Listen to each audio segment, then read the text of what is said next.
Hello and welcome to Game Changer. I'm Maryam Zia. Tonight we will be discussing South Asia's fragile peace infrastructure, and when we look at it, of course, in the context of recent Pakistan-India conflict and the fragile ceasefire that exists between both the countries, and the role of regional and international powers that they must be playing to move us from conflict management to conflict resolution. Pakistan has emphasized that there is urgent need to move from mere conflict management to conflict resolution, but without structured crisis management mechanisms, future escalations can spiral out of hand. And enduring peace in South Asia is not possible without addressing the issue of the core issue of Kashmir, as per United Nations Security Council resolutions and the aspirations of Kashmiri people. In today's discussion, we'll be talking about the significance of regional as well as global platforms as far as crisis management and conflict resolution is concerned, and what needs to be done as far as when we talk about Pakistan-India's equation at this point in time. Is the current deterrence fragile, and can crisis management prevent future conflicts? To discuss this and more, we are honored to be joined in the studios by former Ambassador, Dr. Major General Retired Raza Mohammed. Welcome to the program. We're also joined by Defense Analyst, Major General Retired Zahid Mehmood. Welcome to the program. We're also joined online by former Ambassador, Mr. Baluch. Welcome to the program. General Raza, let me start with you. Of course, in the light of India's recent action, I want to ask you, is it a tactical pause or an enduring or lasting ceasefire? Because when we look at the context from 2016 to 2025, from so-called surgical strikes to the May 2025 air raids, how credible in your opinion is the current ceasefire? Thank you so much, Maryam, for inviting me in your program. As far as the pause is concerned, the Modi has said that it is a pause. But in my opinion, it is not a pause. It is going to be a little longer enduring peace between both the countries. The reason is that the peace has been brokered by President of United States, Mr. Trump, on the request of India, and KSA was also involved, certain other countries were involved. I've also heard that they spoke to the Foreign Minister of China for brokering a ceasefire. So when so many countries are in it, it could be a little longer. But on the contrary, one cannot actually decipher really the intent of the enemy. One should not be putting off the guards. We should keep the guards on. We should be very careful. We should keep monitoring their movements and everything, and we should be prepared for any kind of adventurism from them, because at home they have suffered embarrassment. Modi and his team, they have suffered embarrassment. Their media has suffered an embarrassment. They have been discredited in the international community. So there is a possibility that to actually appease the home audience, they may undertake some adventure, but I think the possibility is a little less in the present scenario, in the present international milieu, because if you see the President Trump's focus, it is on trade and tariffs. This is his toolkit of the international relations. And the present ceasefire, which was brokered by them, by the United States and others between Pakistan, President Trump has reiterated it for perhaps for 8 times, I think, if I'm not wrong. Now 9. And now 9 times, as Zahid is saying. Yes. So I think he is going to be the savior of this ceasefire and guarantor also, and we hope that we move forward to the dialogue which has been promised. Let me bring in General Zahid into the discussion. General Zahid, what's your take on this? Do you agree? And also keeping in mind the narrative Modi is still selling to its domestic audience, and as well as when we look at the diplomatic front, where they have sent their delegations to the global audience and to the international and world capitals. Do you think that Pakistan's deterrence is and this ceasefire is still fragile at this point in time? And also keeping in mind that the US brokered this ceasefire. Initially, it was not considered an issue because US was engaged in other wars in the world. Despite this region being the nuclear flashpoint, this was delayed until the things kind of started going out of hand. So what do you think? Maryam, thank you very much for the invite, and my salam to Excellency Ambassador Saab and General Saab. In my opinion, I think I don't even take it as a pause. So they're already continuing. Operation Sindoor is continuing whatever is happening in Balochistan and Khyber Pakhtunkhwa. So these are their elements. That's why we have come out with this, phenomena of Fitna al-Hindustan. So it's their application is on. And they'll continue with this, their application in the military as well as diplomatic and political domains. So political, mostly they are impacting their own domestic audience, and application of Hindutva, RSS ideology, that application is already on. The best thing for Pakistan they have done is that they have converted, they are trying to convert their military as a militant wing of the RSS. And you can see General Javaid approaching and visiting their religious Hindu leaders, and they're talking about the Hanuman and Lanka and things like that. So a lot of radicalization of their military is taking place. And probably that radicalized application is now there on Pakistan as far as the military is concerned. Then they have their elements.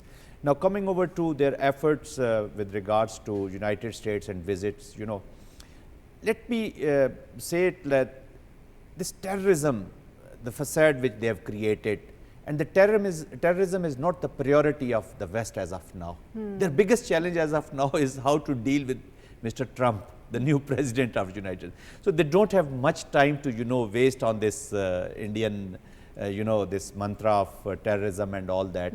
And as you already highlighted that initially in the first 24 hours, J.D. Vance was saying that we have nothing to do with this conflict, this is their domestic problem, and all of a sudden, because this is a serious region. Yes, and do you think this is a tactical pause by India to regroup for another attack, or do you think that at this point in time they are, as you alluded to about the proxies they are using in Balochistan and KP that are of course termed by the government of Pakistan as Fitnat al-Hindustan? Militarily, I mean, use of the conventional forces at this point of time, I don't foresee that they're going to do. They're not in a position to do that because they had recently been embarrassed. Their military has lost their credibility. And they have serious issues. There are issues in their air force, there are issues in their military. They had issues earlier as also. This Modi, unfortunately, they took the entire nation and the state of India into a blind alley before the crisis, even during the crisis, and again they are taking this nation into the blind alley, I tell you. Because they were not confident of waging this, application of this military instrument, because the military knew it, that this is a charade thing, killing the event which has started from killing their own people. General Saab has served more than 36, 37 years. I have served for 35, 36. If we are not fighting for the right cause for the state, it is very difficult to ask your troops to go and pursue the political objectives of an RSS mentality or a religious mentality or the ideology of one politician or a political party. We being soldiers of Pakistan will pursue, we will be sacrificing even our lives for Pakistan, but not for somebody's individual, politics or something like, because we can't take our troops, bring our troops into the action. That was happening in the military. Of course. But having said this, with this mentality, now they will increase this acts of terrorism, they will increase there will be surge in the proxies application, especially in Balochistan and from the west.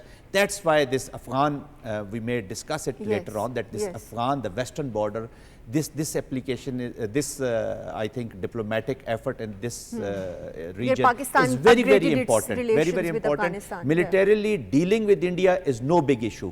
The issue of Pakistan is how to deal with this Hindutva mentality, this mindset, because this, this is now Modi, somebody else like, Amit Shah or Doval, they will come over with their, this mentality into the power. And again, this is a protracted strategy which is required for Pakistan. Right, right. And Mr. G.R. Baluch, when we look at the crisis, and of course Pakistan has warned that crisis prevention is better than crisis fighting.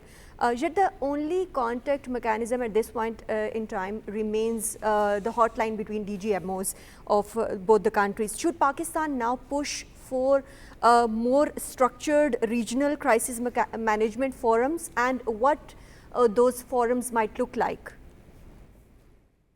Thank you, Maryam, and it's a great honor to be in the company of such eminent guests, and of course, your very most, I think, brightly conducted program. I think we are at not yet post-crisis stage. You see, the peace becomes a subject to discuss when you arrive at the post-crisis management. I think one of our participants, one of the honorable guests did say that for him, perhaps this pause is not a pause as such. So perhaps there is some kind of, I also tend to think, given the nature of distorted thinking, given the nature of completely disorientation, strategically disorientation of the Indian leadership at this point of time, and when they initiated this misadventure.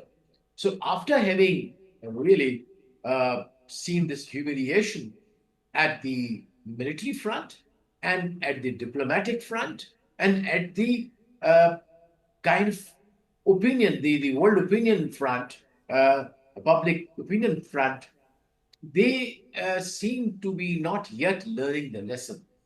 Nonetheless, we have not opted for war. It was our legitimate right under Article 51 of the UN that we had to defend our territory, defend our sovereignty.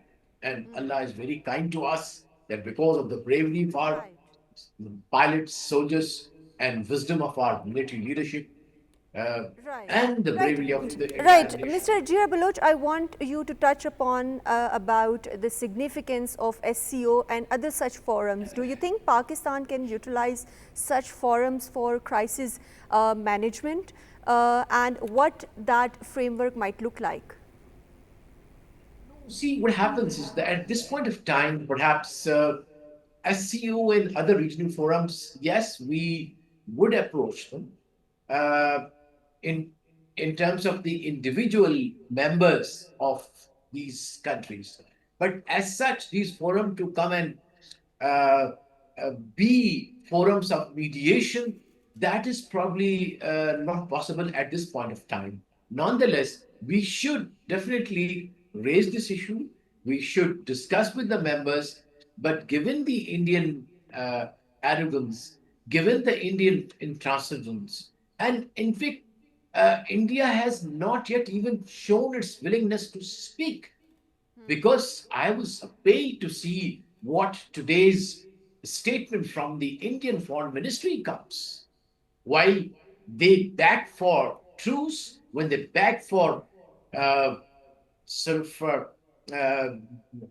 of the hostilities, but at the same time, they come in public and say that we will only speak on terrorism, will only speak, according to them, about Pakistan occupied Kashmir, allegedly. So that way, it seems that their arrogance, their distortion, as I said, see, there is some disease in their mind, and that disease is called the strategic distortion. And that goes, actually, it's not what I am saying. In fact, there's one of the very, very eminent Indian analysts, he says that there's a problem with the cognitive capacities of the Indian nation as such under the Hindutva and particularly the BJP leadership. Right. They live in some kind of a make-believe, some of their own hypothetical world, but the realities on ground are different.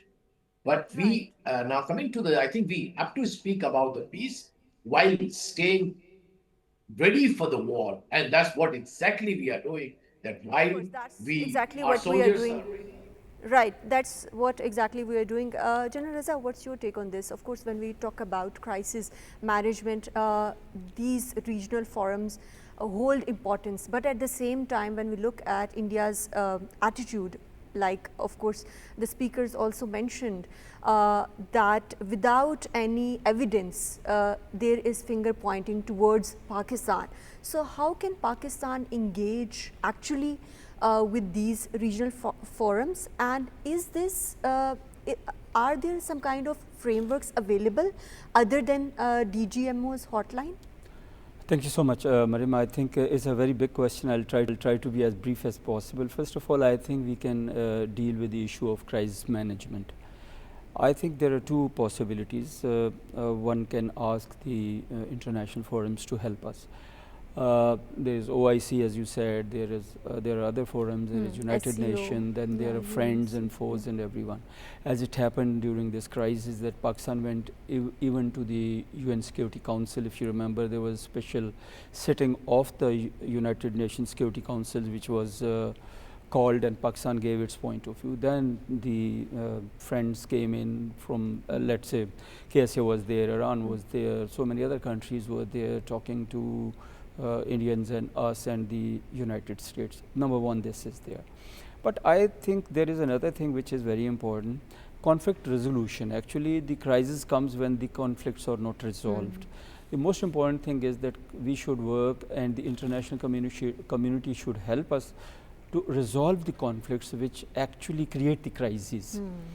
Crisis management becomes difficult ultimately, and secondly, it becomes more difficult when the both countries are nuclear armed countries, and the crisis could spiral actually out of control. And when we talk of the nuclear countries, then there is a possibility that every country has different perception about the nuclear threshold and all that. Pakistan presently thinks that it was thought that conventionally Pakistan is lower than the India. But in this crisis or in this short war, Pakistan re-established its deterrence in the conventional domain. But God forbid it, if transit from conventional domain to the nuclear domain, then naturally Pakistan is not going to look back when its existence comes at stake. Another important thing, I think 2 points I want to make. The history of terrorism, you know it. Of course. Which country actually started off with the terrorism in this region, South Asia? It is right from the 1971's creation of Mukti Bani. Then India created the Tamil Tigers. Then they interfered in Maldives. They interfered in Bhutan. They interfered in Sri Lanka. And they have been perpetuating with their terrorism in Pakistan also. But coming over to another point which is there in my mind, that is the newer world order. Actually, after Trump too, the world order is evolving now. It is transiting, it is transitory though, but there are certain contours which are visible. And when you see President Trump's dealing with the people, you can decipher that his focus is going to be the internal in a way that he'll try to reduce taxes on people of his own country, get more taxes from abroad, get more investment in America, create more jobs and ease the situation inside. Act against the criminals, act against the illegal immigration, but at the same time, his interstate relations philosophy is woven around trade, trade and cooperation and connectivity. So, coming over to my conclusion of this point, that it is good for Pakistan, it is good for this whole region, including India, that if we resolve our conflicts, our differences. And the main conflict remains the issue of Kashmir. There is no doubt. I mean, there have been so many offers to Pakistan, put this on the back burner. You must have heard it multiple times, that put it on the back burner, let's start with the trade and then we will resolve this issue. But no, for Pakistan it is very, very important, and add to it is the Indus Water Treaty. Of course. Because that is the lifeline of Pakistan, the waters. So Pakistan will never ever actually like it that its water is stopped or controlled, and it is international norm. It is the international law. That remains the red line. It is your right. It is right of the humanity. And even in any religion, even in Hinduism, I think it is not permitted, and people of India will never like it that their country stops water for the other human being. But in case if that comes, that is a red line, and Kashmir, of course, is the main issue. Of course, but General Zahid, when we look at this recent conflict, Do you think that India has shifted from the, like I mentioned earlier as well, from shallow incursions in 2016 to now testing full military might of their own country and Pakistan's will in 2025? And how do you think global powers are looking at it at this point in time with this escalation doctrine? Do you think India was trying to create a new normal with Trump 2.0 in office, like of course General Raza also alluded to? Yes, exactly. It's not the new attempt to establish a new normal. They tried it in Pulwama as well, you know. Yes. So Pakistan regained. They attempted in 1998 also, once they carried out the initial nuclear tests, the detonations. If you remember the statement of Mr. L.K. Advani, he was trying to suggest to Pakistan that Pakistan will have to learn to live in the new realities. Yes. So Pakistan just took, probably they carried out on 11th of May, and on 28th of May, this new normal was gone. Yes. So Pakistan established the new normal that in the Indian context, we will retaliate, and the resolve of the nation was shown. Same thing happened in Pulwama, and it took us maybe few hours, maybe 24, 36 hours, you know, to regain the deterrence, which General Raza was also saying. And in Pahalgam, it took us 40 minutes to regain the deterrence. Although this deterrence has been regained in the conventional, but again, the biggest danger, what General Raza was saying, is about the lowering of the nuclear threshold for Pakistan, because they are now compelling Pakistan to lower it. But my concern remains that all of this is happening and has been happening under the global radar. So how should Pakistan be moving forward with it diplomatically, so that we do not stuck in the same cycle of the past? Maryam, we always talk about the international application. For that matter, for all the countries, other than Pakistan, we are little emotional nation, let me tell you. We Very talk emotional. about, yes, extraordinary emotional. We talk about the brotherhood, brothers, sacrifice. This is all bullshit in the diplomacy. And Excellency Baluch Sahab will I'll take little more, right? his input as well. No, for them it is the interest. As far as this watchdog was required rather. Now they will review this policy, having this as a watchdog, because this dog has proved itself as a charade dog. Once they gave them the bath and so the whole color has gone. It's not worth watching their interest in this area. And it took Pakistan 40 minutes to showcase this, to show to the world that what's the worth of this watchdog in this. So they were probably guarding their own. That's why they give the tacit approvals. We have already spoken about the JD Vance, that 24 hours before the conflict, even in the initial stages of the conflict, the stance was totally different. Yes. This was not their concern, and all of a sudden they scrambled, and they did what all has happened, because they wanted to protect their watchdog.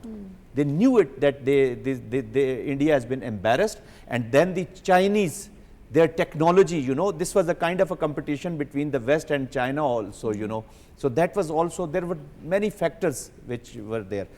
We need to understand, and we need to tell the world that, look, in the past, who killed Gandhi? Godse, he was an RSS. Pakistan was not involved. We are talking about the terrorism over there and the policy. Godse was a RSS worker. He killed Gandhi because he was the champion of the Muslim Hindu. He was trying to establish a Hindu-Muslim collaboration and cooperation. Who killed Indira Gandhi? The seeds which they have sowed in Punjab, the Sikhs. Who killed Rajiv Gandhi? Whatever they were doing in the in Sri Lanka. Yes. Who killed Najar Singh? So you have killed 90,000 Kashmiris, and you say that they will not retaliate? So this is their homegrown issues, their homegrown terrorism, and now they have adopted the policy of terrorism as a state instrument. It's not only, let's put Pakistan aside, let's not speak. Look at the report of the Five Eyes about their application. Look at the report of United Nations Security Council evaluation report in 2024 about the increase of hate in Pakistan, especially against in India. hate speech in India, especially against the Muslims, 76% increase against the Muslims. Right. So this is a country which has all the breeding grounds of this act of retaliation. And the freedom movements are already going in 7 sisters. So they need to have a country for the casus belli that everybody is. But this is 21st century. The whole world exactly know. Yes. Of course, you are very right that the whole world exactly knew what India did. And that was one of the reasons, Mr. G.R. Baluch, that no one stood with India this time around during the conflict post-Pahalgam, of course, false flag operation. And when we look at India's strategy, do you think that India is following or adopting Israel-style cumulative deterrence? And how must Pakistan adapt militarily as well as diplomatically to offset this evolving Indian playbook of coercion? I think it's a very, very pertinent question that you have raised. I think this, though short, war between India and Pakistan has changed the very, I would say, physics and chemistry of the conflict between India and Pakistan in military terms and even in diplomatic and political terms. In military terms, I know we have very short time. In military terms, I think what India wants, I want you to decipher what do they mean by new normal. It means it is a normal which they will dictate through coercion. And you're so right that this is that playbook they have borrowed from Israel. And in fact, Israel seemed to be even not only ideologically embedded in them, that they are using the same strategy of genocide in the Indian occupied Kashmir, but even at the military front also they are doing the same thing with us. But little they know that Israel and Palestinian conflict is entirely different. Pakistan and India are neighbor big countries. Pakistan is an equally nuclear power. Pakistan has almost a conventional parity, and now we have established the air parity. So I think the coercion, the military coercion as such, is totally irrelevant from my point of view, as far as the military front is concerned. As far as the diplomatic front, yes, we have knocked down India completely. All the world is standing with our narrative of truth, our narrative of reality, while the Indian fiction, Indian narrative of lie, Indian narrative of deceit has been defeated and has been exposed to the world. Not only to the world, but to the Indian, in front of the Modi's, his own country, people of his own country. And the third is at the political and strategic level. I think probably again I go back that India probably will have to go back to the drawing board and to recalculate how they want to deal with Pakistan. We definitely have given more than one signals that we want to live in peace because we have the similar challenges. India, I mean, the Indian people has to come out now. They have their, like out of 1.4 billion people, more than 700 million people are living under the poverty line. And there are several other reports that we've come that how this, jacked up GDP figures, they are totally a fiction. You take out these 10 ruling multi-billionaires out of this equation, and India slumps down to almost like any other developing country in terms of GDP and even GDP per capita. In fact, it falls below even Bangladesh and many other African countries. Right. So what I'm trying to say is that perhaps while we keep sending out these positive messages, not as a sign of weakness, but as a sign of rational thinking, as a sign of people who aspire for a peace which is equal, peace between the two equals. And that's what we consider. And that's what India has to think, that when we are asking for peace or negotiations or settlement through negotiations, has to be a peace between the equals on principles, on history, on normal state to state level. It cannot be unilateral imposition of the will of the Indians on Pakistan. That be the last. It cannot, it could be their dream, but it's not possible that 230 million people of Pakistan would ever accept the hegemony of India. And that is their frustration because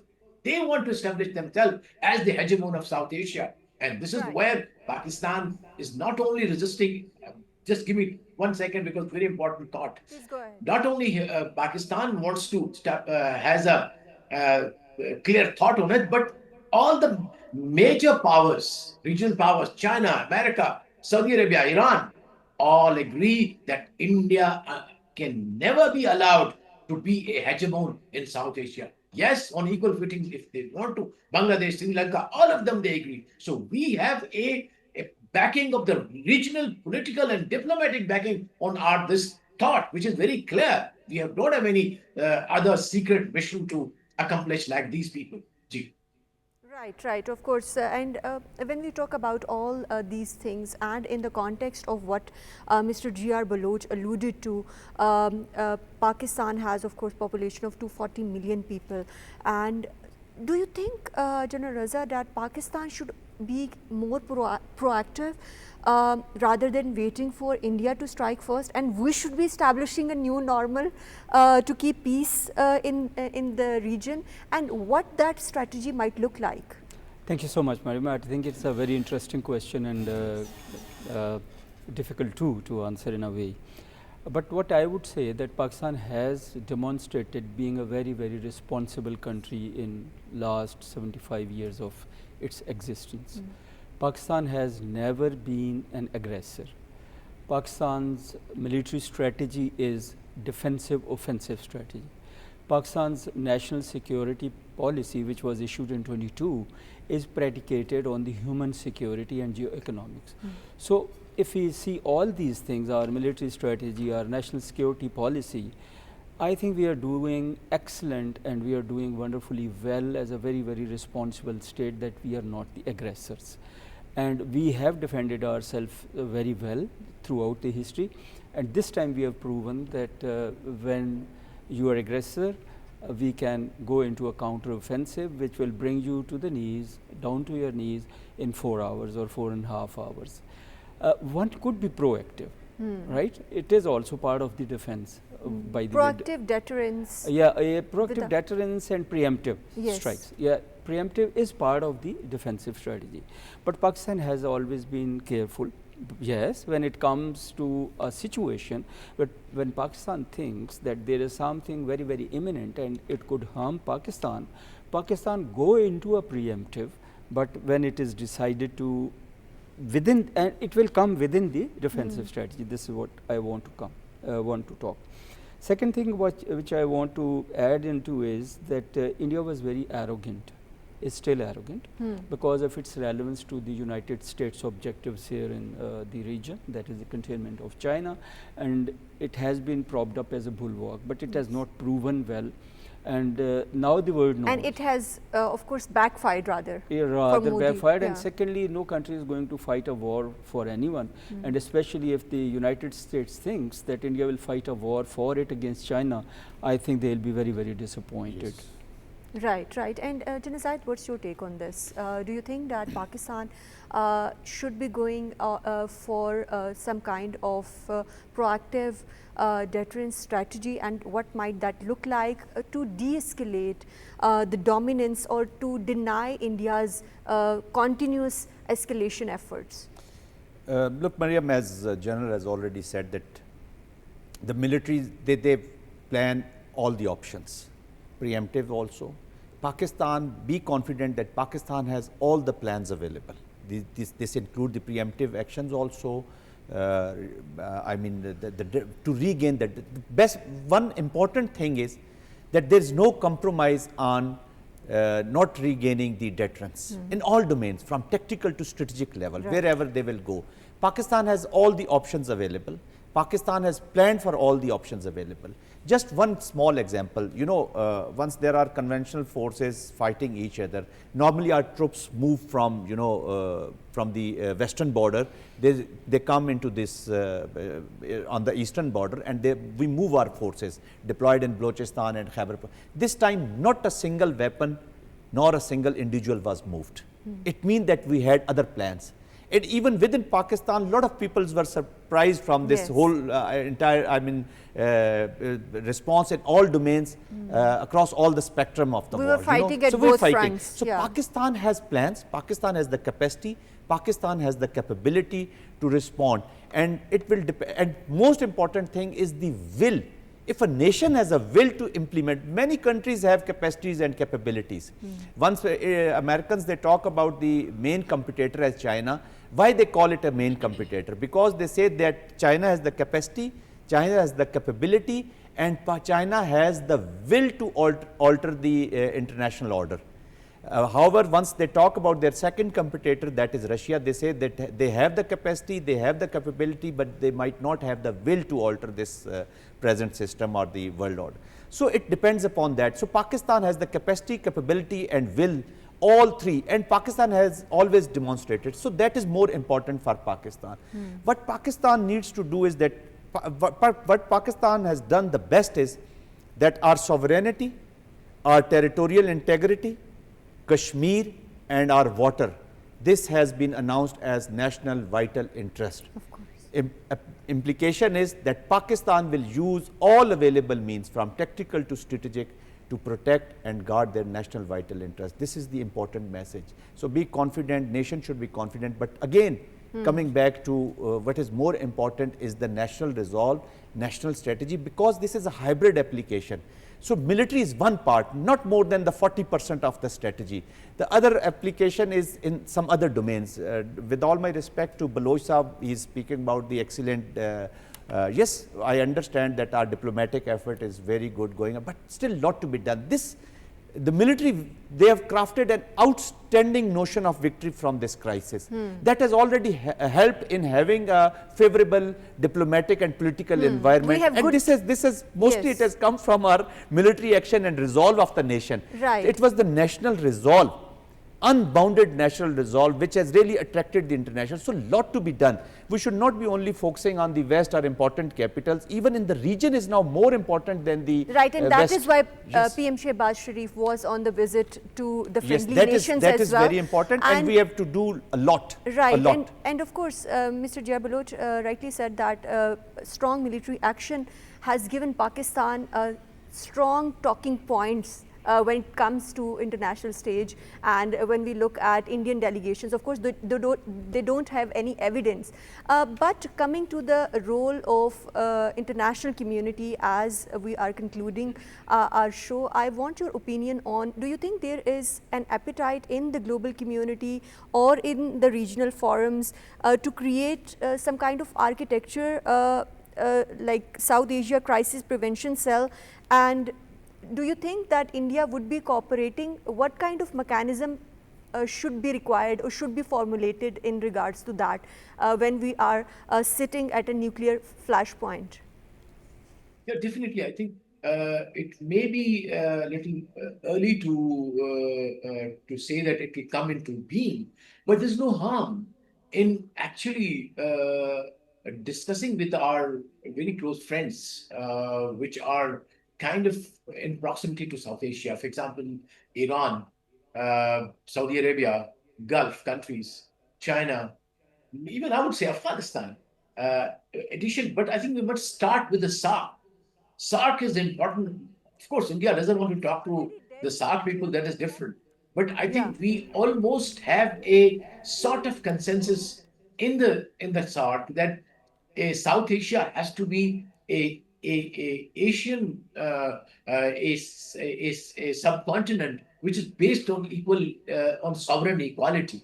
We would not let anyone, because of sheer size, dictate its terms and be a hegemon. So I think this broad consensus can be now consolidated, and then we move on to the periphery of South Asia. where I think we know that China has for sure that kind of idea. But let me add, I think I wrote somewhere yesterday, and I will be making it in an essay, that there is a global consensus that India cannot, or any other regional power now will be allowed to pose as the hegemon. And that is the challenge.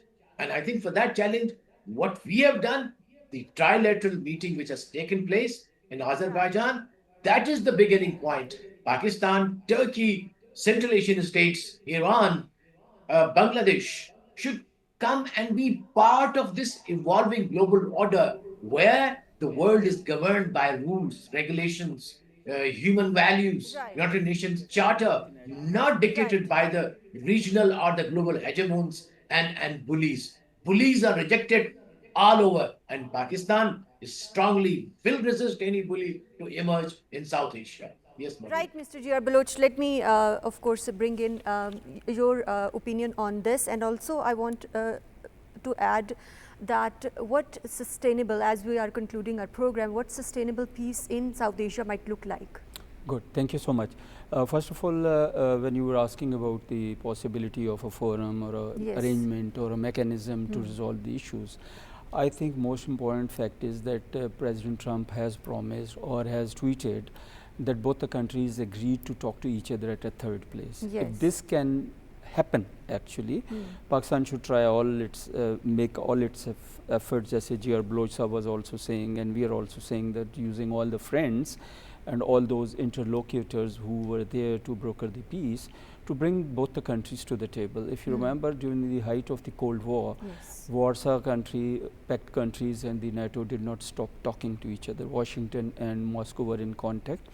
And during the height of the Cold War, they concluded so many strategic treaties, even on the arms reduction and all that.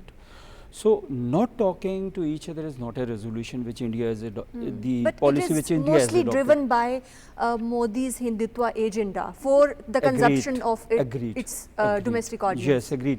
Because it is the same BJP whose prime ministers had been visiting Pakistan, have been talking to Prime Minister Nawaz Yes. Sharif, to the President Musharraf on the resolution of the issues, and it is the same BJP, but it has now been colored totally in saffron color of the RSS. That is why their thought, their everything is colored too. But I think important is that Pakistan has been offering dialogue to India since long. It is from 2008 that it has been scuttled, stopped Yes. on various contexts. No And they say composite we will talk dialogue, only on the yeah. terrorism. Let's talk on the terrorism. Who is terrorist? We'll prove it. He says we will not, the blood and water cannot flow together. Okay, let's talk. Who is spilling more blood? He says we'll talk only on Kashmir. AJK, let's talk. It will bring the issue of Kashmir together. So at least they should come to the Yeah. table and talk. And when you talk, you continue talking, then you can resolve the issues. Right, right. But always there is a possibility that the bigger powers like China, like United States, Russia, Middle Eastern powers like KSA, Turkey, Iran, and so many other countries are there, UK, which can play a very, very positive role. Right, right. And General Zahid, lastly, your opinion on this I concluding think remarks? I would add whatever General has said and Baluch Sahab. Pakistan has to create few more baskets. We can't put eggs in one basket. So we have to Diversify. create, yes, diversify, create interest of other countries, bigger powers in Pakistan through economics, in Kashmir, in Trade, Gilgit connectivity, Baltistan, yeah. you know, in all parts of Pakistan. So once these countries will have interest, especially now our joint interest maybe once we have stability in Afghanistan, in Fatah, in Balochistan, in Gilgit Baltistan, in Kashmir, we must bring few more economic collaborations and cooperations. Once these countries will have their own economic interest in these regions, then they will be more connected to our problem. Otherwise, I mean, people might not And be that paying is that the attention. way That is the forward way in forward, your yes. opinion for the sustainable Look, peace. in international diplomacy, you don't have to tell them that these are our problems. You have to tell them what are your benefits in this. So this India is becoming the scuttler. Wherever you will, I have been working in RATS, you know, in the SCO. I have been representing Pakistan. They're the biggest spoilers. Wherever you will put them, I mean, you're talking about the collaborations, the world exactly knows them. So we have to create other centers of common interest, and then you will see that people will be more attracted towards your problems as well. And that is the way forward when we talk about the sustainable peace in South Asia. Thank you very much, Major General Retired Zahid Mehmood, for joining us in today's program. Thank you very much, Dr. Major General Retired Raza Mohammed, for joining us in today's program. Thank you very much, former Ambassador Mr. G.R. Baluch, for joining us in today's program. That's all from Game Changer tonight. Take care. Allah Hafiz.